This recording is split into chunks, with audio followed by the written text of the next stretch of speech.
আমার মায়েরা বোনেরা যারা আছেন একটু মনোযোগ দিয়ে শোনেন। গভীর রাত্রে ফাতেমা হযরত আলীকে বুকের মধ্যে নিয়ে ছোট বাচ্চার মতন কাঁদতেছে। আলী চমকে গিয়ে বলে, ফাতেমা কি জন্য এমন করে কান্দো? ফাতেমা বলতেছে, আল্লাহ আমার দোয়া কবুল করেছে, এই দোয়া কবুল করার কারণে আমি কাঁদতেছি। আলী বলে, ফাতেমা তুমি কি পাগলি নাকি? আল্লাহ দোয়া কবুল করেছে আনন্দের কথা, তুমি কান্দো কেন? ফাতেমা বলে, স্বামী গো, কি দোয়া আল্লাহ কবুল করেছে আপনি কি শুনবেন না? আলী বলে, ফাতেমা আল্লাহ তোমার কি দোয়া কবুল করেছে? ফাতেমা বলতেছে, সবসময় আল্লাহকে বলতাম, আল্লাহ পর্দার মধ্যে আমার মৃত্যু দিও, আল্লাহ পর্দার মধ্যে আমার মৃত্যু দিবে, এই দোয়া আল্লাহ কবুল করেছে। আলী মুচকি মুচকি হাসের বলে, পাগলি রে, যে সারা জীবন পর্দা করেছে তার মৃত্যু তো পর্দার মধ্যে হবেই, এই দোয়া কবুল করার পরে কেন কাঁদতেছো?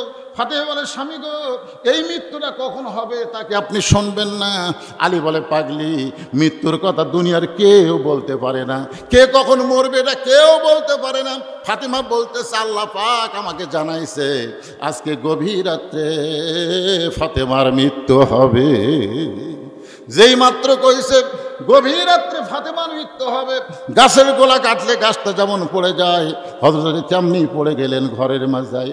মা ফাতেমা মুচকি মুচকি হেসে স্বামীর কপালে একটা চুমা দিয়ে বললেন, স্বামী গো, এমন করে আপনি কাঁদবেন না, এই দুনিয়া থাকার জায়গা না, এই দুনিয়াতে আসলে যাইতে হবে। জোরে বলেন, আসলে। সবাই বলেন সত্য কথাটা, জাত সাকারাতুল মাউত হাক্কুন, মৃত্যু যে তোমাদের জীবনে সত্য, এ ব্যাপারে কোনো সন্দেহ আছে? তাহলে সকলেই বলেন, যুবক বলেন, বৃদ্ধ বলেন, কচি কাঁচা বাচ্চারা বলেন, আসলে যাইতে হবে বাবা, এই দুনিয়া থাকার জায়গা না।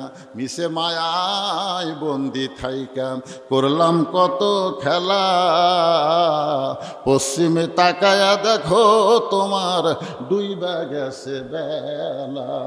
এক পলকের নাই ভরসা, এক পলকের নাই ভরসা, মিশে সকল আশা, কখন বুঝি দারুণ ঝড়ে ভাঙবে তোমার বাসা।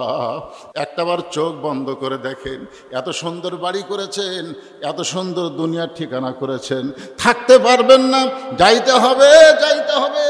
আমার এক বন্ধু ছিল বগুড়া রহমাননগরে, মাঝে মধ্যে আমাকে বলে, ভাই আমি একটা বাসা তৈরি করছি, তুই একদিন আসিস তো। বন্ধু, তা আমি গেলাম ওর বাসা দেখতে।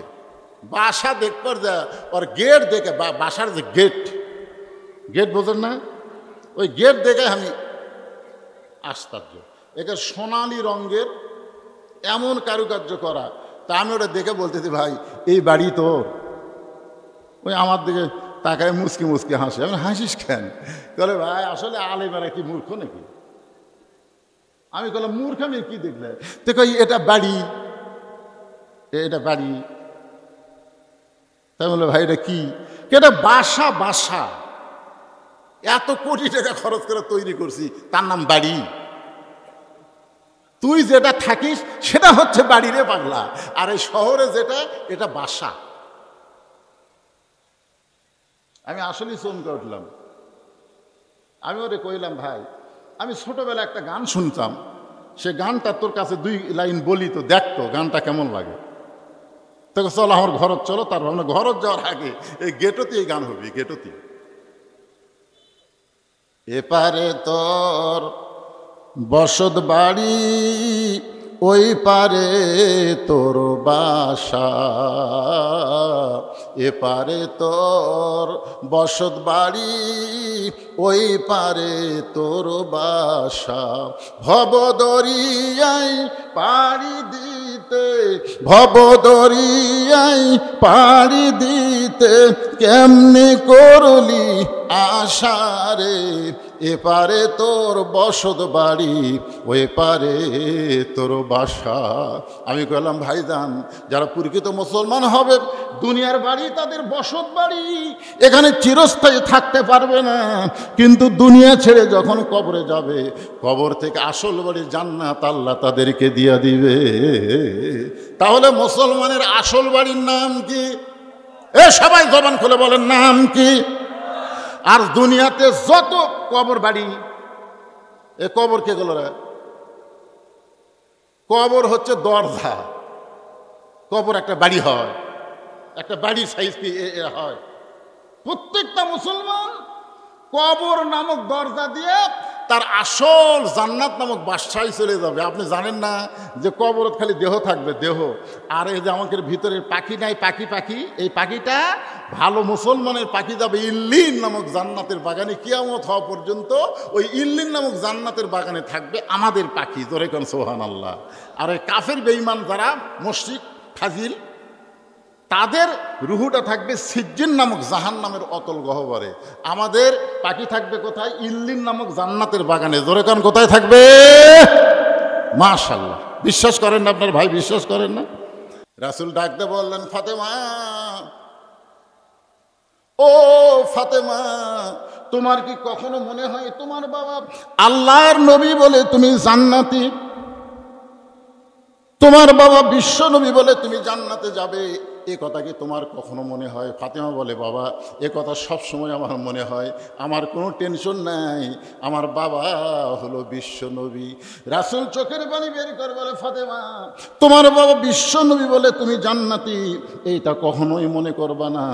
জান্নাতে যদি যাবার চাও তাহলে জান্নাতের আমল করে তোমাকে জান্নাতে যেতে হবে। ফাতেমা চোখের পানি বের করে বললেন, বাবা, জান্নাতে যাওয়ার আমল কি? আল্লাহ রাসূল বললেন, ফাতেমা, মেয়েদের জন্য বেশি আমল করা লাগবে না, মাত্র 4টা আমল করবা। ঈমানের পরে মাত্র 4টা আমল করবা। 1 নম্বর আমল হলো 5 ওয়াক্ত নামাজ পড়বা। 2 নম্বর আমল হচ্ছে রমজান মাসে রোজা করবা।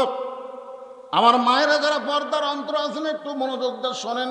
3 নম্বর আমল হচ্ছে স্বামীর খেদমত করবা। আর 4 নম্বর আমল হচ্ছে সতীত্বের হেফাজত, পর্দা করবা। ফাতেমা বলতেছে, বাবা, এই 4টা আমলের মধ্যে সবচাইতে গুরুত্বপূর্ণ আমল কোনটা? আল্লাহ রাসূল বলেন, ফাতেমা, স্বামী যখন খেদমত চাবে, স্বামী যখন খেদমত চাবে তখন তুমি খেদমত করবা। অযাতাই যেন স্বামীর খেদমত করো না। আমার কথা কি আপনারা বুঝতেছেন? এটা আপনারা না বুঝলেও মেয়েদেরকে বোঝা লাগবে। স্বামী যখন খেদমত চাবে তখন স্বামীর খেদমত করা লাগবে। অযাতা স্বামীর খেদমত করা যাবে না। অযাতা খেদমত করা হলো অতি ভক্তি। জোরে কোন অতি ভক্তি। রাসূল বললেন, ফাতেমা, দৈনিক 24 ঘন্টার মধ্যে 5 বার নামাজ পড়বা, 5 ওয়াক্ত নামাজ পড়বা। যদি তুমি অতিরিক্ত নফল নামাজ পড়তে চাও তাহলে আলীর হুকুম নিবা। জোরে কোন সুবহানাল্লাহ। সুবহানাল্লাহ কোন না কেন? যদি তুমি 5 ওয়াক্ত নামাজ বাদ দিয়ে অতিরিক্ত নামাজ পড়তে চাও তাহলে তোমার স্বামীর হুকুম নিবা। কার হুকুম? আপনারা বুঝতেছেন না? হ্যাঁ, স্বামীর হুকুম নিবা। বছরে 12 মাসের 1 মাস তোমরা রোজা রাখবা। রমজান মাসে রোজা রাখবা। জোরে কোন মাসে? তাহলে 24 ঘন্টার মধ্যে কয়বার নামাজ? সবসময় নামাজ না 5 বার? 5 বার। আর 12 মাসে কয়টা? 1 মাস রোজা। আর স্বামী যখন খেদমত চাবে তখন খেদমত। আর সতীত্বের হেফাজত, পর্দা করা, এটার কোনো সময় না, এটা সব সময়। আমার সঙ্গে কি আপনারা একমত? পর্দা কি সব সময় না মাঝে মাঝে?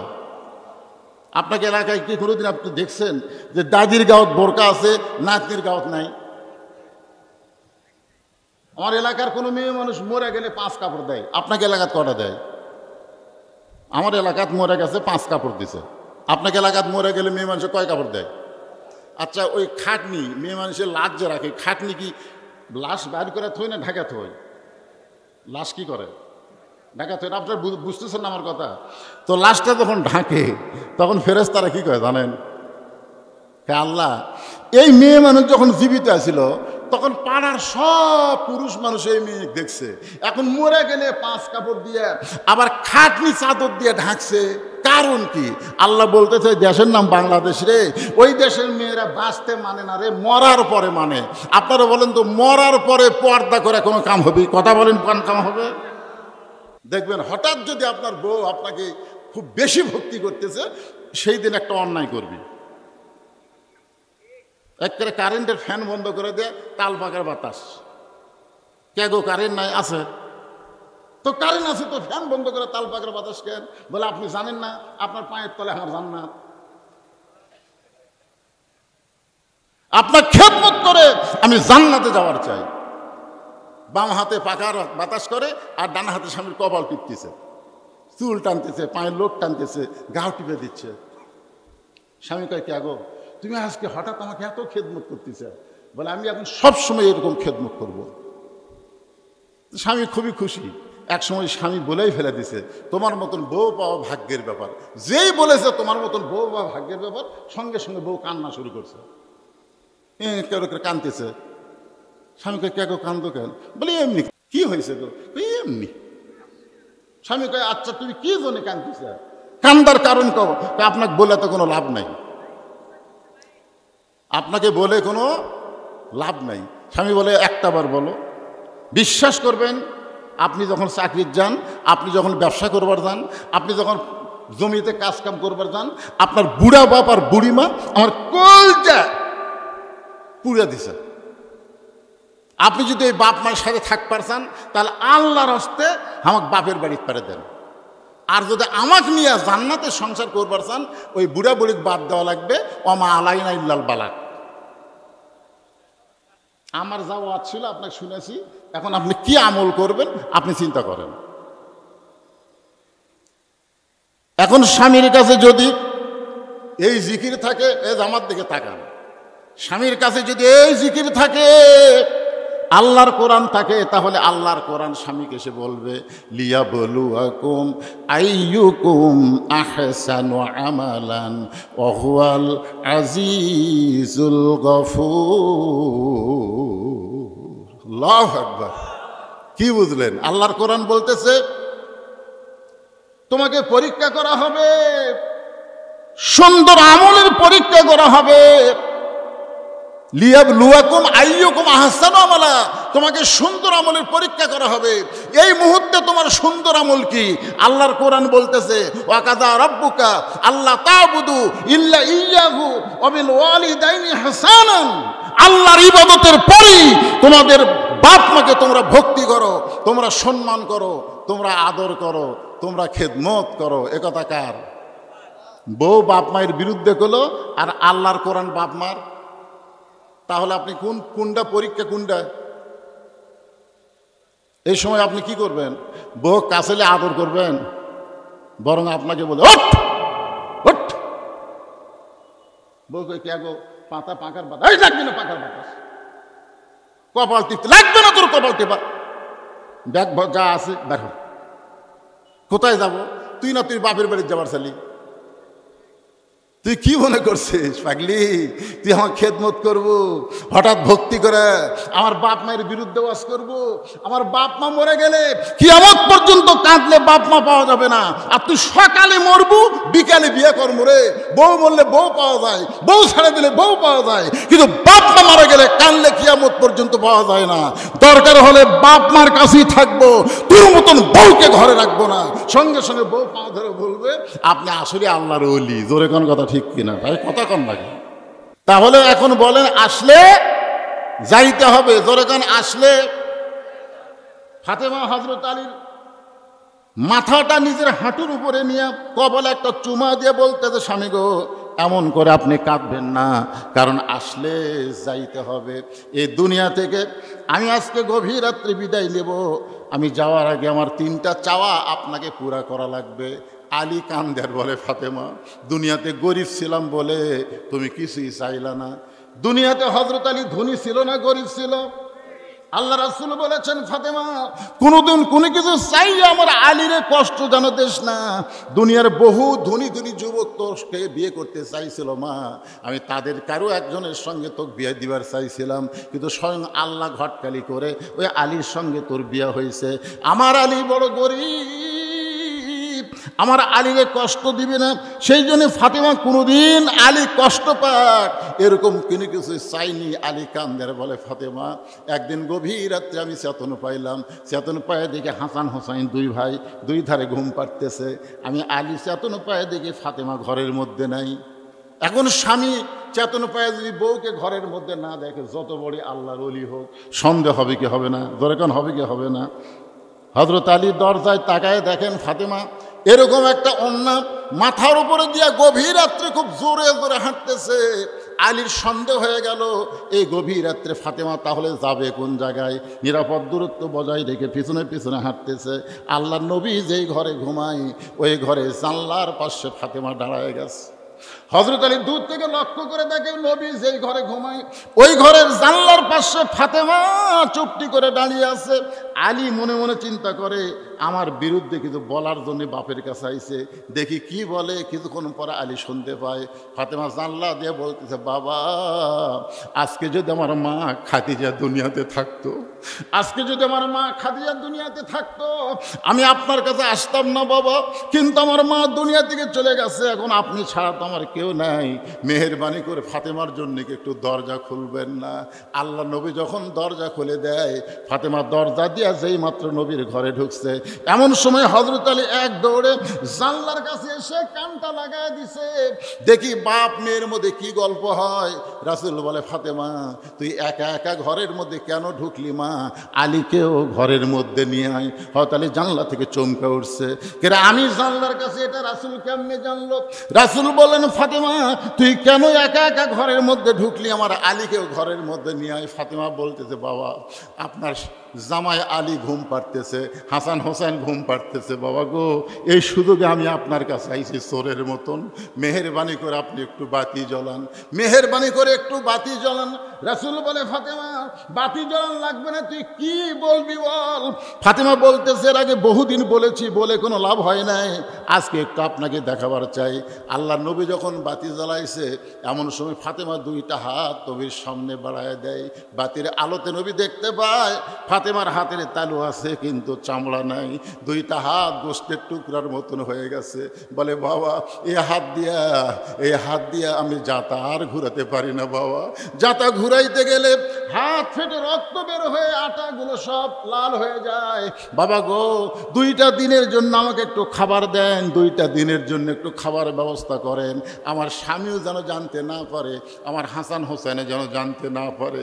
আল্লাহ রাসূল একটুখানি বিরক্ত হয়ে ঘরের কোনায় গিয়ে বলতে, আল্লাহ দুনিয়ার কত ধনী ধনী যুবক আমার ফাতেমাকে বিয়ে করতে চাইছিল, কিন্তু এমন একটা গরিব আলীর সঙ্গে আপনি কবুল করলেন। আজকে আমার মেয়েটা আমার কাছে এমন করে হাত দেখায় কান্দে, আমি যতই নবী হই কিন্তু বাবা হিসাবে সহ্য করবার পারতেছি না। সঙ্গে সঙ্গে ফাতেমা মাথায় ঘোমটা দিয়া চলে যাচ্ছে। রাসূল ডাকতে বলে, ও ফাতেমা তুই কোথায় যাস, তোর বিরুদ্ধে তো কিছুই বলি নাই। ফাতেমা বলতেছে, বাবা আমার স্বামীর বিরুদ্ধে আপনি আল্লাহর কাছে কি বলতেছেন? আপনি বলেছেন আল্লাহ বাদ দিয়ে কাউকে যদি সেজদা করার হুকুম করা হতো তাহলে প্রত্যেকটা বউকে বলা হতো স্বামীর পায়ে সেজদা করো। সেদিন থেকেও গো আল্লাহর নবী, আল্লাহর পরে আমার স্বামী আলীকে আমি সবচাইতে বেশি ভালোবাসি। আলী কান্দের বলে, ফাতেমা রে দুনিয়ার জীবনে কিছুই দিবার পারি নাই, আজকে মৃত্যু রাতে তুমি কি চাও? ফাতেমা বললেন, মাত্র তিনটা জিনিস আপনি আমাকে দেবেন, আমি মরে যাওয়ার পর রাতের অন্ধকারে আপনি আমাকে দাফন করবেন, আমি রাতের অন্ধকারে মরব, আর দিনের বেলা আমার কবর দিবেন। আমার কবর দুনিয়ার মানুষ দেখলে আমার পর্দার খেলাফ হয়ে যাবে, রাতের অন্ধকারে আমাকে দাফন করবেন। আমার 2 নম্বর চাওয়া হলো আমার জন্য কোনো জানাজার ব্যবস্থা করা লাগবে না, আপনি মানুষ ডাইকা জানাজা করবেন, দরকার নাই। আলী বলে, ফাতেমা তুমি নবীর কলিজার টুকরা, তোমার জানাজার খবর শুনলে হাজার হাজার মানুষ জানাজায় দোয়া করবে। ফাতেমা বলে, স্বামী গো, ফাতেমা স্বামীর গাল টেনে ধরে চুমা খেয়ে বলতেছে, ওগো স্বামী গো আপনি কি জানেন না দুনিয়ার সমস্ত মানুষ যদি বলে ফাতেমা ভালো আর আপনি যদি বলেন ফাতেমা ভালো না, ওই দুনিয়ার মানুষের দোয়া দেয়া ফাতেমার কোনো লাভ হবে না। আর দুনিয়ার সমস্ত মানুষ যদি বলে ফাতেমা খারাপ আর আপনি যদি বলেন আমার বউ ফাতেমা ভালো, এক স্বামীর সার্টিফিকেটে ফাতেমার জন্য 8টা জান্নাতের দরজা খুলে গেল। এখন আপনারা বলেন বউ ভালো হওয়া লাগবে কার কাছে? জোরে কান কার কাছে? আর হামাকের গুলা ল উল্টা কি কয়, খালি তুমি আমাকে দেখতে পারো না, খালি তুমি পাড়া খুঁজে দেখো আমার বিরুদ্ধে কেউ নাই। ও মা মারে ওয়াজ যারা শুনতেছেন, জিকিরের ওয়াজ, ইন্না নাহনু নাযালনা যিকরা ওয়া ইন্না লাহু লাহাফিজুন, দুনিয়ার মানুষের কাছে আপনাকে ভালো হওয়া লাগবে না, স্বামী যদি আপনাকে ভালো বলে বিনা হিসাবে জান্নাতে চলে যাবে। জোরে কেন সুবহানাল্লাহ, সুবহানাল্লাহ বলেন। আমার লাশটা খাটনিতে তুলবেন না, খাটনিতে 4 জন কান্দে নিবে। আমি ফাতেমা হিসাব করে দেখলাম আমার লাশ কান্দে নেওয়ার মতন কে আছে? আমার বাবা যদি আজকে দুনিয়াতে থাকতো, মরা মেয়ের লাশের খাটনি বাবা কান্দে নিবার পারত। 6 মাস আগে আমার বাবা দুনিয়া থেকে বিদায় হয়ে গেছে। আমার হাসান হোসেন যদি বড় হইতো, মায়ের লাশের খাটনি কান্দে নিবার পারত। আপনি দয়া করে আপনার একান্ত বন্ধু কেউ যদি থাকে তারে বলবেন, সে যদি কবর খনন করে দেয় আর আপনি গোপনে আমারে দাফন করবেন। দাফন করার পরে হযরত আলী আল্লাহর কাছে বলতেছে, আল্লাহ আমার ফাতেমাকে তুমি কবুল করে নাও। এই দোয়া করার সঙ্গে সঙ্গে তাকায় দেখে সামনে কয়েকটা পুরাতন কবর দেখে, নতুন কবর আর সামনে দেখা যায় না। এখনই ফাতেমার কবর দেওয়া হলো, সেই কবরটা কোন জায়গায় গেল? হযরত আলী গোটা জান্নাতুল বাগি দৌড়ায় আর বলে, ফাতেমার কবর, ফাতেমার কবর। কে যেন বলে, আলী রে, ফাতেমা পর্দা নিশি, জোহরা ডিগ্রি দিয়ে আল্লাহ তার কবরটাকেও পর্দা করে দিয়েছে। আমার মায়েরা যারা পর্দার অন্তর আছেন, মা আপনাদের জন্য বেশি ওয়াজ দরকার নাই। আপনারা পর্দা আমল করেন, পর্দার ভিতরে থাকেন, পর্দার মধ্যে থাকবেন, আপনাদের দাম আল্লাহ বাড়াইয়া দিবে। আপনারা বলেন তো, আদমকে আল্লাহ তৈরি করছে কি দিয়া? মাটির উর্বরা শক্তি কি কোথায়? ভিতরে না বাহিরে? মাটির উর্বরা শক্তি ভিতরে না বাহিরে? বুঝিনি। আচ্ছা, ঘরের মধ্যে সার খোল দিয়ে যদি একটা গাছ লাগান হবি, আর বাইরে যদি লাগান, তাহলে পুরুষ মানুষ যত বাইরে থাকবে তত পুরুষ মানুষের দাম বাড়বে। মরদ মানুষ মরদের হাত ঘরের মধ্যে কি করেন? কিতির কিতির কিতির ঘরের মধ্যে কি? মসজিদের মধ্যে থাকার কথা নাই। ফাইজা কুদিয়াতি সালা ফান্তাশিরু ফিলা, নামাজ হয়ে গেছে আর মসজিদের মধ্যে গল্প মারো না। একেবারে 4 ফ্যান দিয়ে 3 জন গল্প মারতেছে, ফ্যান দিছে 4টে, গল্প করতেছে 3টে। আলু ধানের দাম বেড়ে আবার কমে গেল। এই গল্প করতেছে, 4 ফ্যান ঘুরতেছে, তো কান্দের ফেরেশতা আল্লাহ নামাজ পড়া সবাই তো চলে গেল, এরা 3 জন যে 4 ফ্যানটা গল্প করতেছে, এর কি রেজাল্ট কি? আল্লাহ বলতেছে, নামাজ পড়ার পরে যতক্ষণ এর মাথার উপর ফ্যান ঘুরিছে, এই ফ্যানের কারেন্টের বিল এই 3 জন আলাদাভাবে না দিলে জান্নাতে যাওয়া পারবি না। কারণ মসজিদ আর বাপের না যে ইচ্ছা মতো ফ্যান ঘুরাবি। জোরে কোন কথা কন না, কথা কন না কেন? মরদ মানুষ মাটি দিয়ে তৈরি করছে আমাকে, যত বাইরে থাকবেন তত আমাকে দাম বাড়বি। কি বাইরে থাকিনি? 3 তলা বাড়ি করছি, সিরাজগঞ্জ রোডত আসছি, বউ করলাম টাঙ্গাইল থেকে চমচম দিছি গো। বউ বলতেছে, যতই চমচম কিনেন আজকে বাড়িতে আসেন না। আমি বললাম কেন? বলে সন্ধ্যা থেকে পুলিশ খুঁজতেছে, টবল মারতেছে, আজের বাড়িতে থাকা হবে। মসজিদের মধ্যে থাকার কথা নাই। ফাইজা কুদিয়াতি সালা ফান্তাশিরু ফিলা, নামাজ হয়ে গেছে আর মসজিদের মধ্যে গল্প মারো না। একেবারে 4 ফ্যান দিয়ে 3 জন গল্প মারতেছে, ফ্যান দিছে 4টে, গল্প করতেছে 3টে। আলু ধানের দাম বেড়ে আবার কমে গেল। এই গল্প করতেছে, 4 ফ্যান ঘুরতেছে, তো কান্দের ফেরেশতা আল্লাহ নামাজ পড়া সবাই তো চলে গেল, এরা 3 জন যে 4 ফ্যানটা গল্প করতেছে, এর কি রেজাল্ট কি? আল্লাহ বলতেছে, নামাজ পড়ার পরে যতক্ষণ এর মাথার উপর ফ্যান ঘুরিছে, এই ফ্যানের কারেন্টের বিল এই 3 জন আলাদাভাবে না দিলে জান্নাতে যাওয়া পারবি না। কারণ মসজিদ আর বাপের না যে ইচ্ছা মতো ফ্যান ঘুরাবি। জোরে কোন কথা কন না, কথা কন না কেন? মরদ মানুষ মাটি দিয়ে তৈরি করছে আমাকে, যত বাইরে থাকবেন তত আমাকে দাম বাড়বি। কি বাইরে থাকিনি? 3 তলা বাড়ি করছি, সিরাজগঞ্জ রোডত আসছি, বউ করলাম টাঙ্গাইল থেকে চমচম দিছি গো। বউ বলতেছে, যতই চমচম কিনেন আজকে বাড়িতে আসেন না। আমি বললাম কেন? বলে সন্ধ্যা থেকে পুলিশ খুঁজতেছে, টবল মারতেছে, আজের বাড়িতে থাকা হবে। আমার সম্মানিত মা বোনেরা, পর্দার অন্তরালে বসে বসে যারা আলোচনা শুনতেছেন, মাইকের সাউন্ড কম বেশি করা যাবে না, অ্যাকুরেট। পর্দার অন্তরালে বসে বসে যে সমস্ত মা বোনের আলোচনা শুনতেছেন, তাদেরকে শ্রদ্ধা জ্ঞাপন করে আবারও একবার জিজ্ঞাসা করতেছি, আপনারা সকলে কেমন আছেন? এক সময় আমরা শারীরিক সুস্থ ছিলাম, আলহামদুলিল্লাহ শব্দটা আসতে শোনা যেত, কারণ শরীর সুস্থ আছে, মনের মধ্যে শান্তি নাই। এরকম একটা সময় ছিল কি ছিল না বলেন? 5ই আগস্টের আগে 24-এ আমাদের মনের মধ্যে কেমন যেন একটা তলপড়ানি থাকতো, না জানি কি হয় না জানি কি হয়। আজরাইল ধরার আগে পুলিশ ধরার ভয় ছিল কি ছিল না বলেন? কিন্তু আল্লাহ রহমতে এখন আমাদের শরীরও ভালো, মনও ভালো। যে আল্লাহ শরীর এবং মনটাকে সুস্থ এবং সুন্দর রাখলেন, আমরা সে আল্লাহর উপরে খুশি না বেজার? তাহলে জবান খুলে সমস্বরে সকলে বলবো রব্বানা লাকাল হামদ হামদান কাসীরান তাইয়িবান মুবারাকান ফিহি। আমরা প্রশংসা করলাম কার? যদি আপনাদের প্রশ্ন করা হয় কেন প্রশংসা করলাম, উত্তর অবশ্যই আপনারা জানেন। জানেন না? এমনি এমনি আল্লাহর প্রশংসা যে আমরা করলাম, এই প্রশংসা করার বহু কারণ আছে, যে কারণগুলো হিসাব করে বলা যাবে না। তবে 1 নম্বর কারণ হলো আল্লাহ আমাদেরকে দয়া করে রহম করে জন্মগতভাবে মুসলমানের ঘরে কবুল করেছেন।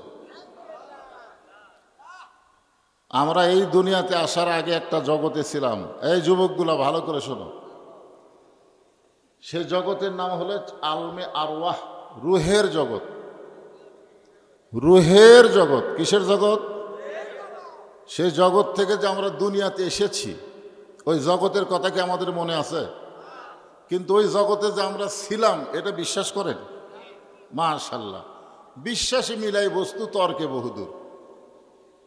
যদি আপনারা বিশ্বাস করেন যে আমরা একটা জগতে ছিলাম, সেই জগৎ থেকে আর একটা জগতে এসেছি, তাহলে আপনাদের বিশ্বাস করা লাগবে আর একটা জগতে আমরা যাচ্ছি। জোরে কোন কথা ঠিক কিনা?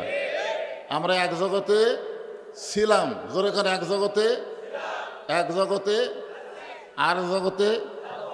একটা হচ্ছে অতীত, একটা হচ্ছে বর্তমান, আর একটা হলো ভবিষ্যৎ। এই 3টা জিনিস যদি খালি বুঝতে পারেন, বেশি ওয়াজ লাগবে না। বেশি ওয়াজ লাগে না তো। আপনি যদি মনে করেন যে আমি এসেছি যাব না, এইরকম চিন্তা ছিল হাসিনার, জোরে কোন কার? যে ক্ষমতার চেয়ার একবার পাচ্ছি আমি আর ছাড়ব না, এই চিন্তা কিন্তু ছিল। যার কারণে কখন কি কইছে তার ঠিক নেই, কখন কি কইছে তার ঠিক নাই। অনেক সময় বলছে দেশ আমার বাপের, এই দেশ আমার, এরকম আবল তাবল কথা বলছে। মনে করছিল যে বসেছি বসেছি, আমাকে নড়াবার কেউ পারবে না। কথা বলেন ঠিক কিনা? মানে বর্তমান পায়া ভবিষ্যৎ ভুলে গেছে। মানে ভবিষ্যৎ যে ভারতত পড়ে যাওয়া লাগবে এটার খেয়াল নাই। তা আমরা যারা এখানে বর্তমানে বসে আছি, আমাদের ভবিষ্যৎ আছে না নাই? তবে আমাদের অতীত খুব ভালো। অতীত ভালো হওয়ার কারণ হলো যে আল্লাহ আমাদের রুহগুলোকে দুনিয়াতে হিন্দু বৌদ্ধ খ্রিস্টানদের ঘরে না পাঠায় সরাসরি মুসলমানের ঘরে আল্লাহ আমাদের কবুল করলো। এখানে আমরা বিশ্বাস করতে পারি আল্লাহ এখনো পর্যন্ত আমাদের উপরে খুশি না বেজার? মাশাআল্লাহ। কেমনে বুঝলেন? আল্লাহ কোরআনে বলেছেন অমাইয়াবতাগি গয়রাল ইসলামা দীনান ফালা ইউকবালা মিনহু। ইসলাম ছাড়া অন্য কোনো জীবন ব্যবস্থা, অন্য কোনো ধর্ম কেউ যদি গ্রহণ করে, আল্লাহ বলেছেন লা ইউকবালা মিনহু, কখনোই তা কবুল করা হবে না। এ আয়াতটা বোঝানো গেল যে ইসলাম ছাড়া পৃথিবীতে অন্য কোনো ধর্ম নাই, একটাই মাত্র ধর্ম, ইন্নাদ্দীনা ইনদাল্লাহিল ইসলাম। আর সেই ইসলামের মধ্যে আল্লাহ আমাদেরকে মুসলমান হিসেবে কবুল করেছেন। খুশি না বেজার? তাহলে এই জন্য শুকরগুজার করবো কার? আল্লাহ। মাশাআল্লাহ। 2 নম্বর, আল্লাহ শুকরিয়া আদায় করার পিছনে কারণ হলো ভাগ্য গুণে, কপাল গুণে। আমরা এমন একজন নেতা পাইছি যিনি শুধু নেতা না, তিনি হচ্ছেন আল্লাহর শ্রেষ্ঠ নবী। জোরে কারণ সুবহানাল্লাহ। আমার নেতা তোমার নেতা কে? হ্যাঁ, অনেকে বলবে আমার নেতা, আমি জিয়াউরের আদর্শে চলি, আমি শেখ মুজিবের আদর্শ গ্রহণ করছি। কিন্তু আমরা যারা মুসলমান, আমরা বলবো আমরা দুনিয়ার কোনো মানুষের আদর্শ গ্রহণ করিনি। আল্লাহ কোরআনে বলেছেন, লাকাদ কানা লাকুম ফি রাসূলিল্লাহি উসওয়াতুন হাসানাহ। কপাল ভালো, কপাল। ছোটবেলায় একটা গান শুনছিলাম, তখন গানটা বুঝিনি, কিন্তু এখন বুড়া হয়ে বুঝতেছি। ছোটবেলায় শুনছি তো, এখন শুনেই গেছি, বুঝিনি। আছেন আমার মুক্তার, আছেন আমার ব্যারিস্টার, শেষ বিচারের হাইকোর্টেতে তিনি আমায় করবেন পার। আমরা পাপী, তিনি জামিনদার। আল্লাহ যখন হাকিম হয়ে আমাদেরকে আসামি বানায় বিচার শুরু করবেন, ওই সময় আমাদের নবী উকিল হয়ে, ব্যারিস্টার হয়ে আমাদেরকে আল্লাহর কাছে সুপারিশ করে জান্নাতে পৌঁছায় দিবে। তাহলে এমন একজন উকিল, ব্যারিস্টার, নবী আমরা পাইছি, যিনি ঘোষণা করেছেন যে আমার একটা উম্মাতিনীকে বাহিরে রেখে আমি নবী ভিতরে ঢুকবো না। সুবহানাল্লাহ বললেন, কিসের বাহিরে? এই যে বুঝবার পারছে, একজন উম্মাতিনী যতক্ষণ বাহিরে থাকবেন ততক্ষণ নবী জান্নাতে ঢুকবেন না। নবী জান্নাতে একবার ঢুকছিলেন লাইলাতুল মেরাজে। কখন? কথা বলেন, কখন? জান্নাতে যখন নবী ঢুকলেন, নবীর সঙ্গে একজন ফেরেশতা ছিল, নাম হলো জিবরাইল। জোরে বলেন, নাম কি? তো জিবরাইল আলাইহিস সালাম বললেন, ইয়া রাসূলুল্লাহ, আপনি যদি জান্নাত থেকে বের না হন, এই কথা বলা যাবে না। কি ওখানে কি হয়েছে বাবা? না, জান্নাত থেকে বের যদি আপনি না হন, আল্লাহ আপনাকে জান্নাত থেকে বের করে দিবে না। কে বলতেছেন? না, জিবরাইল নবীকে বলতেছে, আপনি যদি জান্নাত থেকে বের না হন, আল্লাহ আপনাকে জান্নাত থেকে বের করে দিবে না। কারণ জান্নাতের দরজায় লেখা আছে, ওয়ালা তাশতাহি আনফুসুকুম, জান্নাতেরা যা চাবে আল্লাহ তাই দিবে। জোরে করেন সুবহানাল্লাহ। আল্লাহ বলেছেন, ফাদখুলুহা খালিদিন, কেউ যদি একবার জান্নাতে প্রবেশ করে তাকে চিরস্থায়ীভাবে আল্লাহ জান্নাত দিয়ে দিবে। তাহলে আপনি যদি জান্নাত থেকে বের না হন, আল্লাহ আপনাকে জান্নাত থেকে বাইরে করে দিবে না। খামাখা দুনিয়াতে যে আপনি কি করবেন? যেই বছর রাসূল মেরাজ করেছেন, ওই বছর রাসূলের জীবনে 3টা কষ্ট গেছে। জোরে কোন কয়টা? 1 নম্বর কষ্ট হলো চাচা আবু তালেব মারা গেছে। 2 নম্বর কষ্ট হলো দরদের বিবি খাদিজা দুনিয়া থেকে বিদায় নিয়েছে। 3 নম্বর কষ্ট হলো তায়েফের ময়দানে কলেমার দাওয়াত দিবার যে রক্তাক্ত হয়েছে। তাহলে 3টা কষ্ট যেই বছর, সেই বছরে আবার মেরাজ। জিবরাইল বলতেছে, আপনি খামাখা কষ্টের দুনিয়াতে কেন যাবেন? আপনি যদি জান্নাত থেকে বের না হন, আল্লাহ আপনাকে জান্নাত থেকে বের করে দিবে না।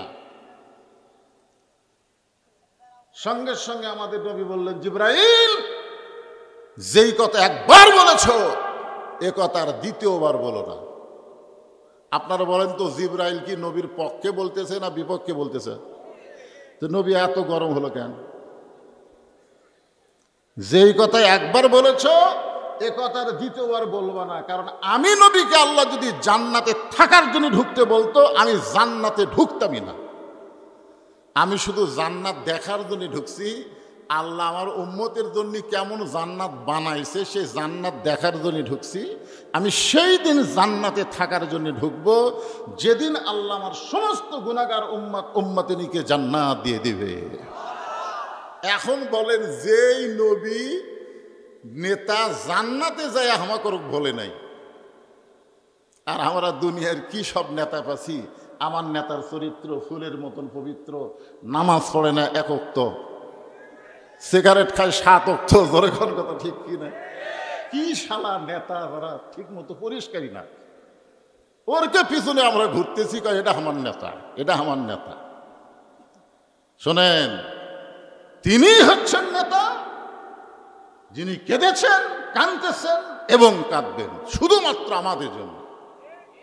আমরা তাকেই নেতা মানি, নবী মানি। এমন একজন বিশ্ব নবীর উম্মত হওয়ার তৌফিক আল্লাহ আমাদের দিয়েছেন। আমাদের ভাগ্য ভালো না খারাপ? তাহলে আর একবার বলি আলহামদুলিল্লাহ। এই যে কোরআনের তাফসির আপনারা শুনবেন, যে কোরআনকে কেন্দ্র করে আজকের এই পাঠাগার, পাঠাগারের ভর্তি হওয়ার কোনো ছাত্রের বয়স নেই। যাইতে যার হাতে কোরআন দেওয়া হলো তিনি কি যুবক, সাওয়াল, একেবারে বয়স্ক মানুষ।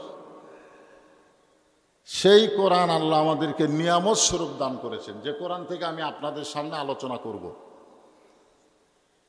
আপনাদের কাছে আমার একটা প্রশ্ন, এই কোরআনের ভিতরে কোনো সন্দেহ আছে? আছে? এই কোরআনের মধ্যে কোনো ভুল আছে? ভুল? এই কোরআনের মধ্যে কোনো ধোঁকা আছে? আচ্ছা, যে সংবিধান দিয়া বাংলাদেশ চলতেছে, অনেকে বলে না সংবিধানের বাইরে যাওয়া যাবে না, বলে কি বলে না? সংবিধানের বাইরে, পবিত্র সংবিধান, পবিত্র সংবিধান। আপনারা বলেন তো, একমাত্র কোরআন ছাড়া আর কোনো পবিত্র সংবিধান আছে? অথচ আমাদের বাংলাদেশে যে সংবিধান ডক্টর কামাল হোসেন লেখছে, আপনারা কোন তো এই সংবিধানে সন্দেহ আছে না নাই? গোজামিল আছে না নাই? আছে। তাহলে এই সংবিধান যার থেকে আপনারা তাফসির শুনবেন, সেই কোরআনের মধ্যে সন্দেহ নাই, ভুল নাই, ধোঁকা নাই। সেই পবিত্র কোরআন থেকে আমি দুটো আয়াত আপনাদের সামনে তেলাওয়াত করেছি। এই দুইটা আয়াতকে সামনে নিয়ে গরমের দিন আমি আপনাদের বোঝানোর চেষ্টা করব। আপনারা একটু মনোযোগ দিয়ে কথাগুলো শুনবেন। রাজি আছেন সবাই? হ্যাঁ। পরিবেশ সুন্দর দেওয়া লাগবে। আপনারা বেশি কথাবার্তা বলবেন না, যখন বলা লাগবে তখন বলবেন ইনশাআল্লাহ। এখন আসেন,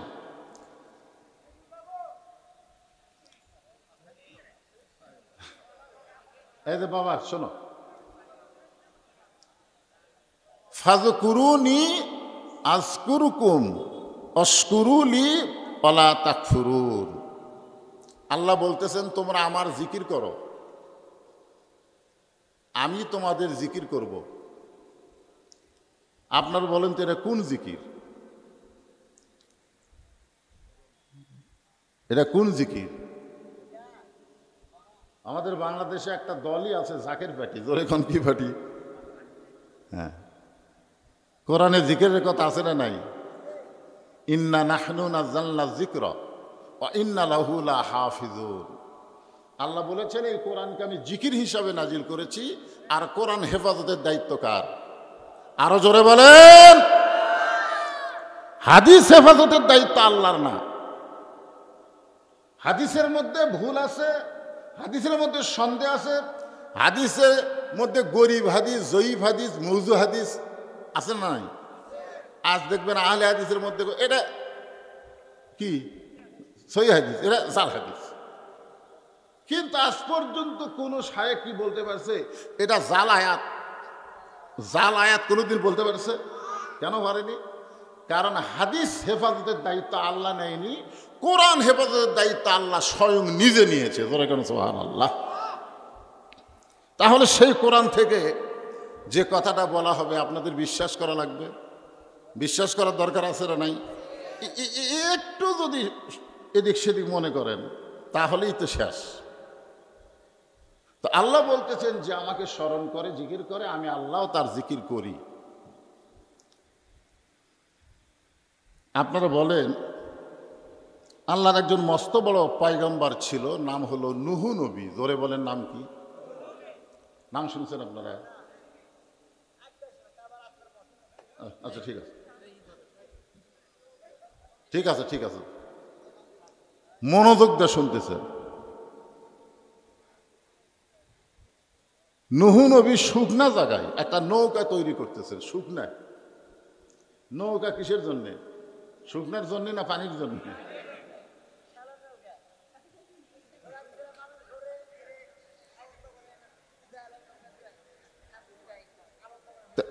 শোনেন বাবাজিরা, নৌকার কথা বলতেছি তো অনেকে চিন্তা করতেছে আবার নৌকা। হ্যাঁ, নৌকার কথা কোরআনে আছে তো নাই? তো আমি বাংলা ভাষায় বলতেছি নৌকা। তো নৌকা তৈরি করতেছেন শুকনা জায়গায়। এমন সময় এক বুড়ি মানুষ লাঠিতে ভর দেয় এসে বলতেছে, বাবা নূহ, তুমি এই শুকনা জায়গায় নৌকা তৈরি করতেছো, কারণ কি? একটা কারণ তো আছে। তো নুহু বলতেছে, বুড়িমা বন্যা নামক একটা গজব আসবে, বন্যা নামক একটা গজব আসবে, এই গজবে গোটা পৃথিবী ধ্বংস হবে। কেবলমাত্র এই নৌকার ভিতরে যাদের জায়গা হবে তারা ধ্বংস হবে না। 15.5 বছর যারা নৌকার ছিল তাদের কোনো বিপদ হয়নি। জোরে কোন কথা ঠিক কিনা? নৌকার বাহিরে যারা ছিল, হাইরে বিপদ ভাই।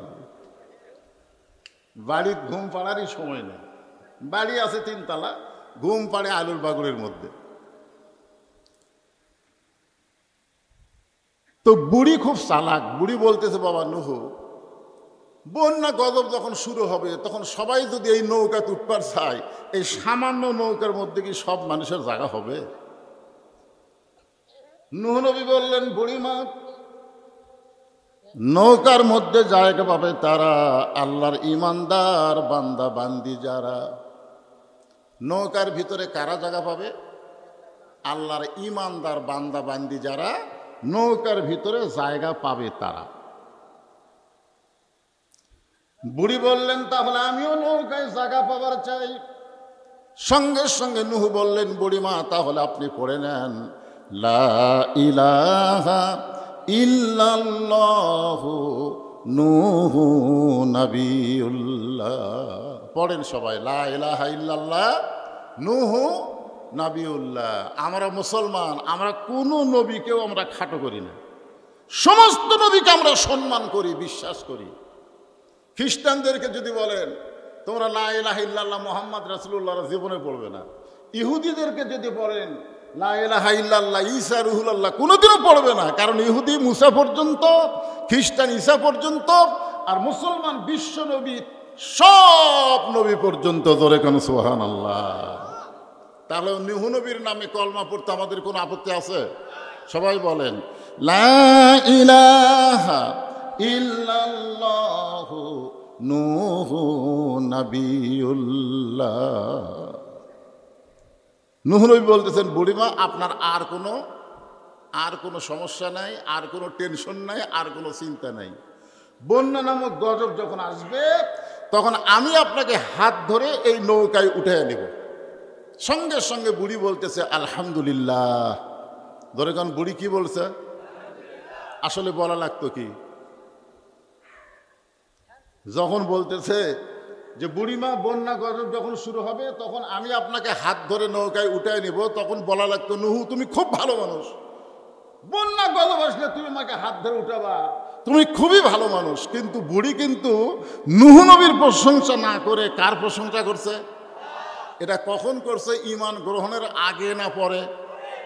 ঈমান গ্রহণের আগে কিন্তু করে নাই। যখনই লা ইলাহা ইল্লাল্লাহ পড়েছে তখনই বুড়ি জানে কেউ কিছু করতে পারে না, একমাত্র যিনি করতে পারে তিনি কে? এই জন্য নূহ বলেছে আমি হাত ধরে নৌকায় তুলবো, অথচ বুড়ি বলতেছে আলহামদুলিল্লাহ। অশকুরুলি, শুকুর গুজার করতে হবে কার? ওয়ালা তাকফুরুন, কুফরি করা যাবে। বন্যা গজব শুরু হয়ে গেল।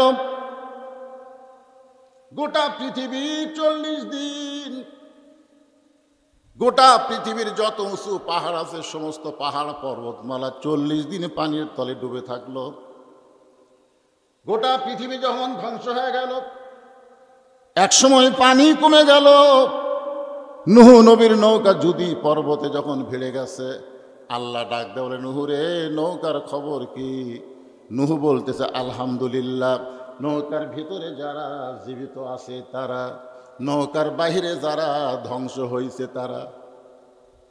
নৌকার ভিতরে যারা জীবিত আছে তারা, নৌকার বাহিরে যারা ধ্বংস হয়েছে তারা। 40 দিন গোটা পৃথিবী পানির তলে ডুবে ছিল, তাহলে কেউ আর জীবিত আছে? সব ধ্বংস হয়ে গেছে। আল্লাহ কয়, নূহ ওই বুড়িটার খবর কি? নূহ বলতেছে, আল্লাহ আমার মনই নাই। এখন আপনারা বলেন তো কি ধরবেন? অনেকে বলে, হুজুর আমার কোনো টেনশন নাই, আমি আটুসি গেছি, আমি আটুসি ধরছি হুজুর। হুজুর আমি অমুক পীরের হাতে বায়াত হয়েছি হুজুর, আমার কোনো টেনশন নাই। দেখছেন, বিপদ যখন শুরু হয় একটা নবী পর্যন্ত ভুলে যায়। জোরে কোন কথা, ঠিক কথা বলেন। সমস্ত নবীরাই বলবে ইয়া নফসি ইয়া নফসি ইয়া নফসি, আমার কি হবে, আমার কি হবে। একজন মাত্র নবী শুধু ভুলবে না, ইয়া রব্বি হাবলি উম্মতি, ভাগ্য গুণে তিনি আমাদের নবী। জোরে কোন সুবহানাল্লাহ। নূহ নবী বলতেছে আল্লাহ আমার মনেই নেই। আল্লাহ বলে নূহ তাহলে বুড়িটার খবর কি? নূহ বলতেছে সব যখন ধ্বংস হয়ে গেছে তাহলে বুড়িটাও ধ্বংস হয়ে গেছে। আল্লাহ বলে নূহ আজগুবি কোনো কথা বলা যাবে না, কথা বলতে গেলে তদন্ত করে কথা বলা লাগবে।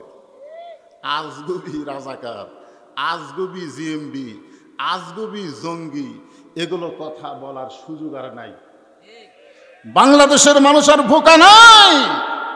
রাজাকার এই মুহূর্তে বাংলা ছাড়, এইগুলো আজগুবি কথা বলে আর বাংলার মানুষকে তোমরা ঠকাতে পারবে না। কারণ বাংলার মানুষ বুঝে গেছে ডাকসু আর জাকসু নির্বাচনে। জোরে কোন কথা ঠিক না? আরো বাংলার মানুষ বুঝবে সামনে রাকসু আর চাকসু যখন নির্বাচন হবে তখন বুঝতে পারবে যতই তোমরা আজগুবি কথা বলো, আজগুবি কথা বলে বাংলার মানুষকে ঠকানো যাবে না। জোরে কোন কথা ঠিক না? একজন নবীকে আল্লাহ সতর্ক করে বলে নূহ আজগুবি কোনো কথা বলা যাবে না। আজগুবি যাবে, বুঝে শুনে কথা বলতে হবে। একজন বলে দিছে যে বাংলাদেশের 90% ভোট তো আমরাই পাচ্ছি। কি 90%?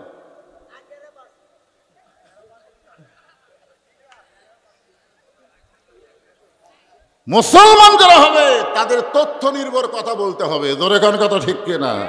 আজগুবি কোনো কথা চলবে না। নবী পর্যন্ত আল্লাহ সতর্ক করছে নূহ কথা বলবে, আজগুবি কথা বলবে না। গোটা পৃথিবী ধ্বংস হয়ে গেছে বলে বুড়িটাও ধ্বংস হয়ে গেছে, এই আজগুবি কোনো কথা না বলে বরং তুমি তদন্ত করো। তাহলে তদন্ত করার কথা কোরআনে আছে না নাই? ইন্নাল্লাহা ইয়ামুরুকুম আন তুআদ্দুল আমানাতি ইলা আহলিহা ওয়া ইযা হাকামতুম বাইনান নাস আন তাহকুমু বিল আদল। আপনারা বলেন তো তদন্ত করার কথা কোরআনে আছে না নাই? যাই বলে আইরে সেই দিকে যাই রে, বোঝা শোনা নাই রে, আমার ভোট আমি দিব, যাকে খুশি তাকে দিব,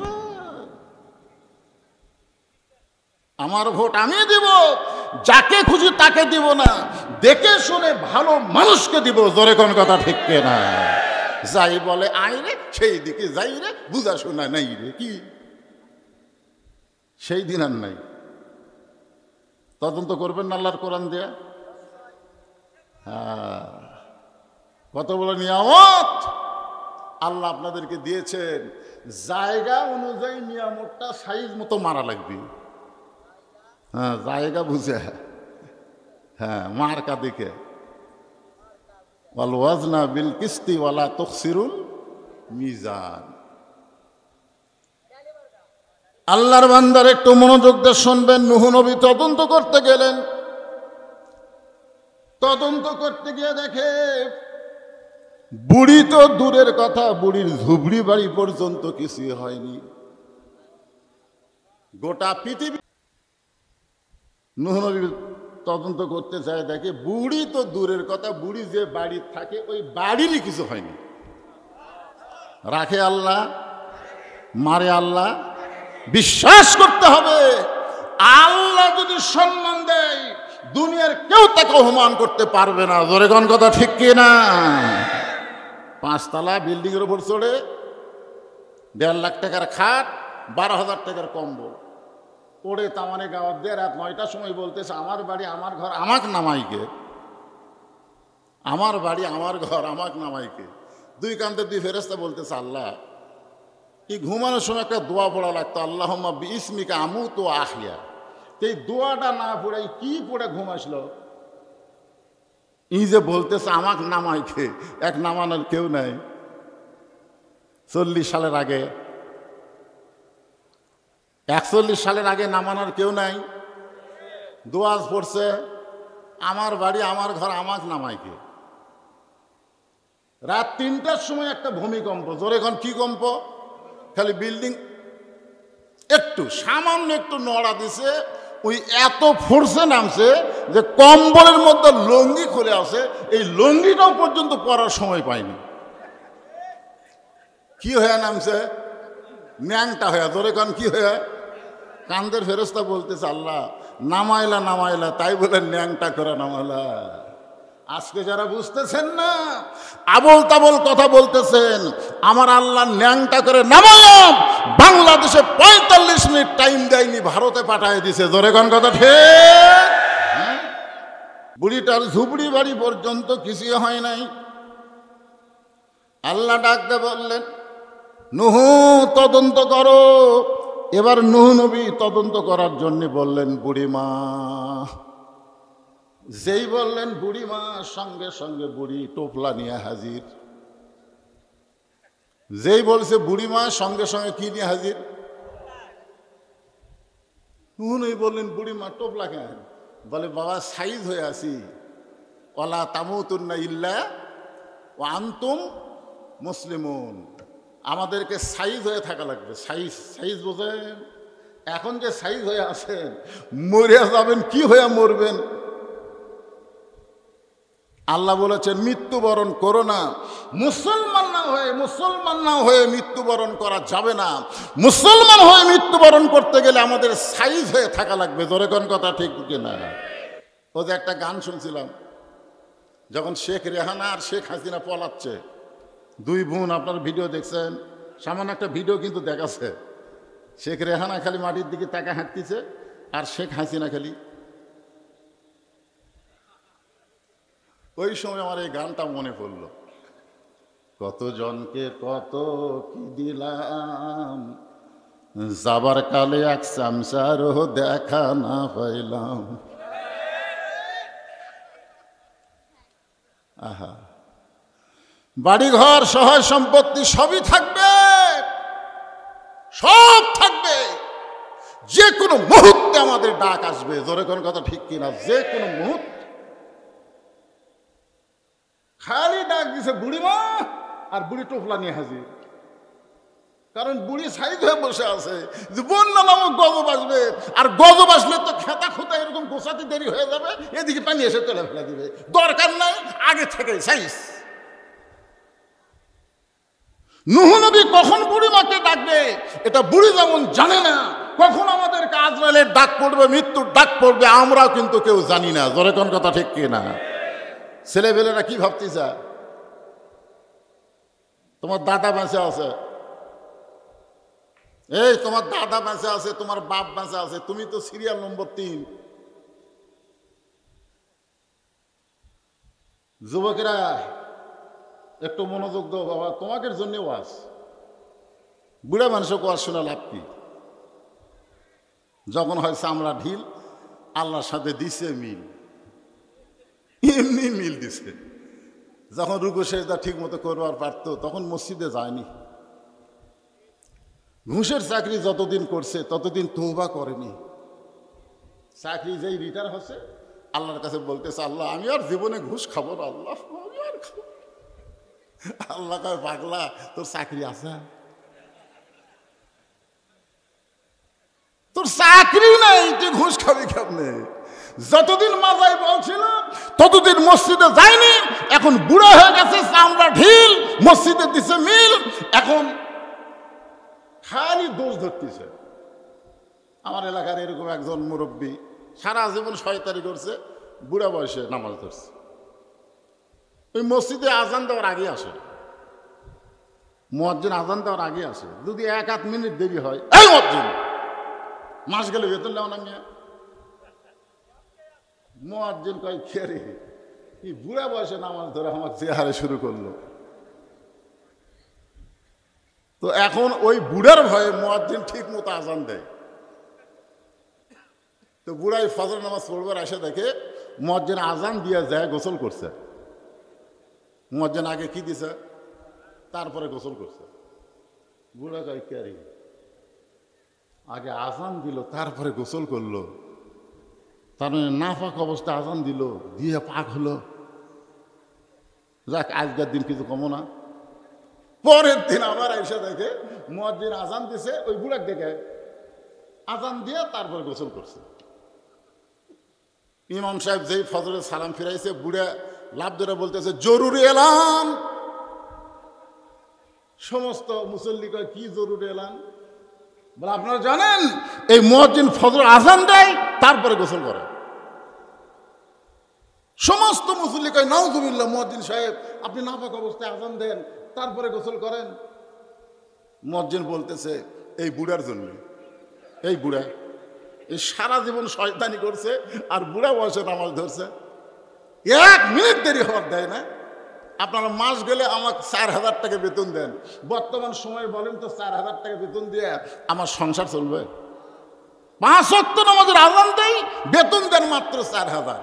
আমি এই জন্য এশার নামাজ পড়ার পরে এই যে পাশে যে গুদাম দেখতেছেন, এই গুদামে আমি কুলিগিরি করি, আলু বস্তা করি, সেই বস্তা আবার স্টোরের মধ্যে ঢুকাই, এগুলো কাজকাম করি ফজরের নামাজের আগ পর্যন্ত করে।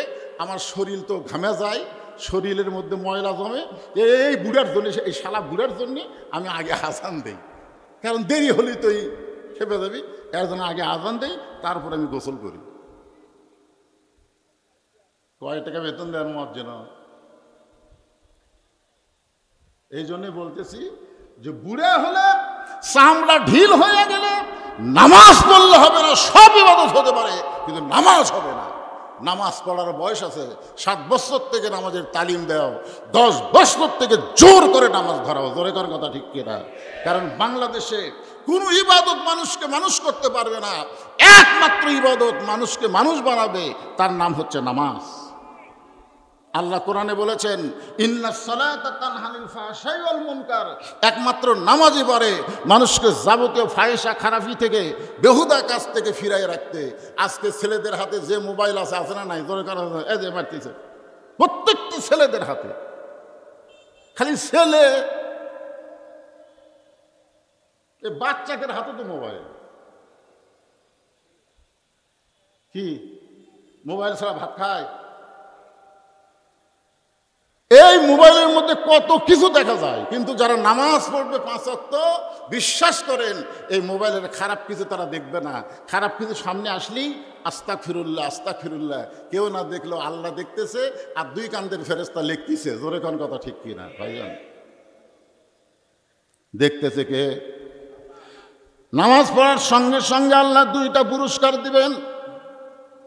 আল্লাহ বলতেছেন ফালিয়াবুদু রব্ব হাযাল বাইত আল্লাযী আত'আমাহুম মিন জু'ইন ওয়া আমানাহুম মিন খাউফ। ওই ঘরের মালিকের তোমরা গোলামি করো, ওই ঘরের মালিকের তোমরা গোলামি করো, তোমাদেরকে সঙ্গে সঙ্গে 2টা পুরস্কার দেওয়া হবে। 1 নম্বর পুরস্কার হলো তোমাদের রিজিকের কোনো পেরেশানি থাকবে না।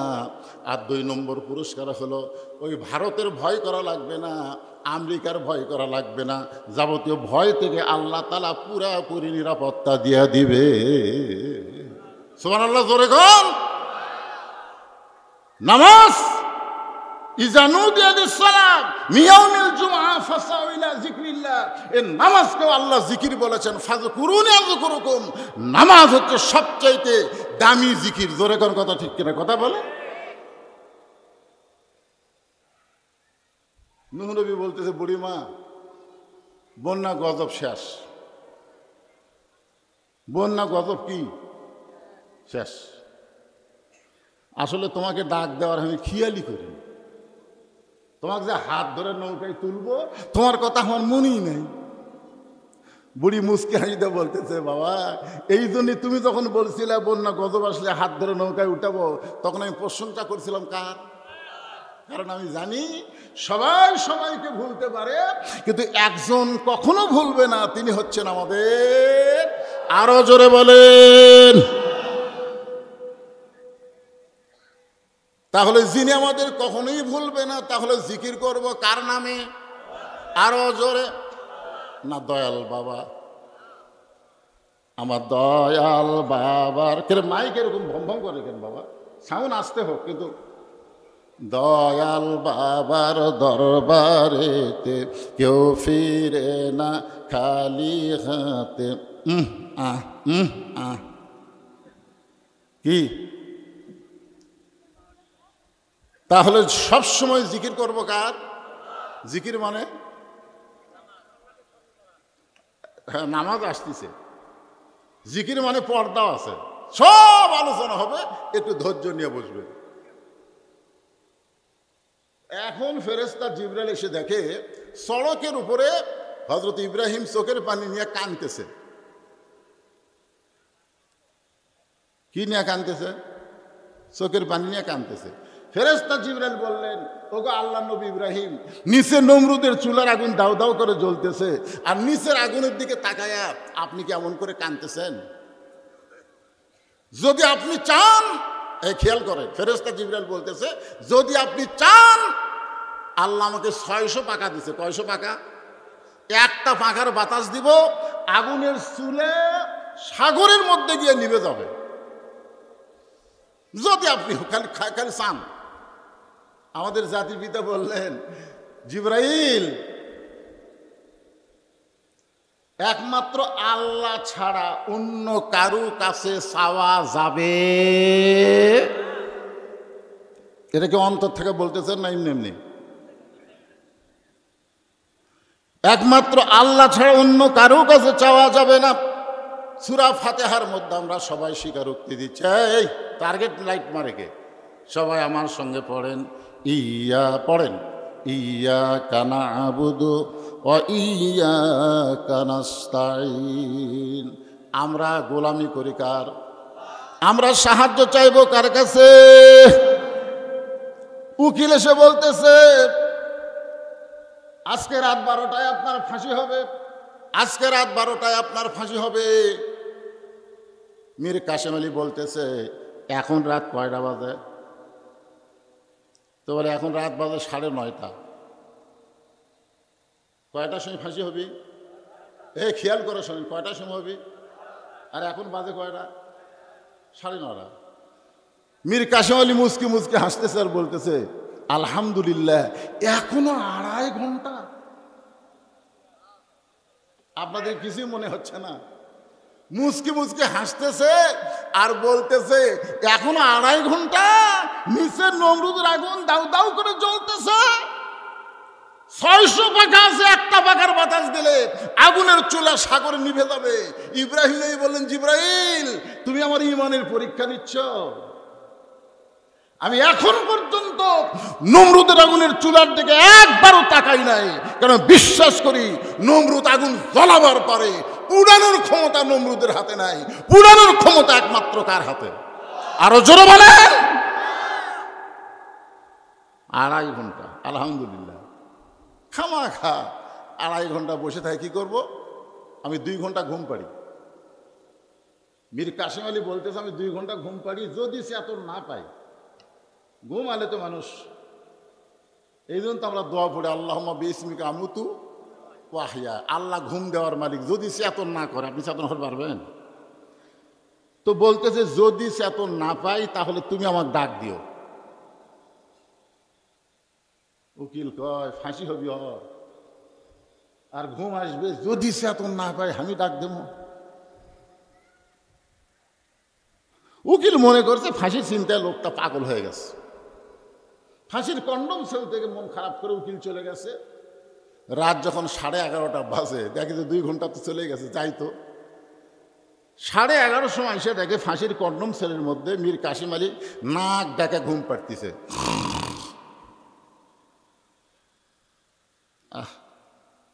আর মাত্র 8 ঘন্টা পরে এই লোকটার ফাঁসি হবে, আর সেই লোকটা নাক দেখা ঘুম পাড়ে। পায়ের আঙ্গুলি নড়াইছে, ঘুম থেকে চেতন পাইছে। চেতন পাওয়ার পরে বলতেছে, ভাই রাত্রি 12টা বাজে। বলে, না স্যার, এখনো 8 ঘন্টা বাকি আছে। খুশি হয়ে বলতেছে, আলহামদুলিল্লাহ। ওযু করে 2 রাকাত নামাজ পড়ে কোরআনের সূরা মুলক আর মুজাম্মিল তেলাওয়াত করে। ফাঁসির কন্ডম সেলের মধ্যে সবচাইতে ভালো যে পাঞ্জাবিটা ছিল, ওই পাঞ্জাবিটা পরে চিরুনি দিয়ে মাথার চুল হাঁচড়ায় বলে, উকিল আমাকে কেমন লাগতেছে? উকিল বলে, স্যার আপনার ফাঁসি হবে, আপনি কি শ্বশুর বাড়ি যাবেন নাকি? মুস্কি মুস্কি হাসি আর বলে, উকিল ফাঁসি হবে আমার, আর তুমি কেন কাঁদতেছ? তুমি শুনে নাও, ওয়ালা তাকুলু লিমান ইউকতালু ফি সাবিলিল্লাহি আমওয়াতুন বাল আহইয়াউ ওয়ালাকিন লা তাশউরুন। এই কোরআন হলো সবচাইতে বড় জিকির। সেই কোরআনের মধ্যে আল্লাহ বলেছেন, আল্লাহ রাস্তায় অন্যায়ভাবে যাদেরকে হত্যা করা হয় তাদেরকে তোমরা মৃত্যু বলো না, আমি আল্লাহ বলতেছি তারা জীবিত। 2 ঘন্টা ঘুমের মধ্যে আল্লাহ পাক আমাকে দেখাইছে ওই ফাঁসির মাধ্যমে 8টা জান্নাতের দরজা আমাকে বরণ করবে। জিবরাইল একটাবারও আগুনের দিকে আমি তাকাইনি, আমি তাকাই আছি আমার আল্লাহর দিকে। জোরে কান কার দিকে? হাসবি আল্লাহু, বলেন হাসবি আল্লাহু নিমাল ওয়াকিল অনিমাল মওলা অনিমান নাসির। আল্লাহ বলে দিলেন, কুল্লা নারু কুনি বারদাও ওয়া সালামান আলা ইব্রাহিম। আগুনের চুলার উপর ইব্রাহিম আমি আল্লাহর জিকির করেছে, আমি আল্লাহ ইব্রাহিমের জিকির করে আগুনকে শান্তিদায়ক বানায়া দিলাম। তাহলে জিকির করব কার? আরো জোরে বলেন। সবচাইতে বড় জিকিরের নাম কি? ইন্না নাহনু নাজ্জালনা যিকরা ওয়া ইন্না লাহু লাহাফিজুন। সব জিকিরের মধ্যেও এখন কিন্তু আল্লাহর কোরআন জিকিরের মধ্যে কোনো কিছু ঢুকছে? কথা বলেন ভাই, ঢুকছে? আপনি তো সবাই কোরআন শিব হাতত নিছেন না? না, সবাইকে বলতেছি, এটা কি কোনোদিন হাতত নিছেন, ধরছেন? এই পুচকা উঠে গেলে কি? না না, যারা বসে আছেন আফসোস নাই, যদি আপনি এটা ধরবারই না পারেন, এরকম ধরবারই না পারেন, তাহলে আপনি কি? আল্লাহ বলেছেন লা ইয়ামাসসুহু ইল্লাল মুতাহহারুন। ততক্ষণ পর্যন্ত এটা স্পর্শই করতে পারবা না যতক্ষণ তুমি পবিত্র না হবা। আজ পর্যন্ত এই কোরআনকে যারা স্পর্শ করেনি তারা যতই বলুক মুসলমান মুসলমান, ওই পবিত্রই হয়নি। জোরে কোন কথা কন না। 11 সালে যখন হজ করবার গেলাম, আমার এক সাথী ছিল, ওই প্রত্যেক ঘোরাতে 7 পাকে একটা অফ, ওই প্রতি ঘোরাতে একবার করে কাবার গিলাফ চুমা খায়, কাবার গিলাফ যায় চুমা খায়।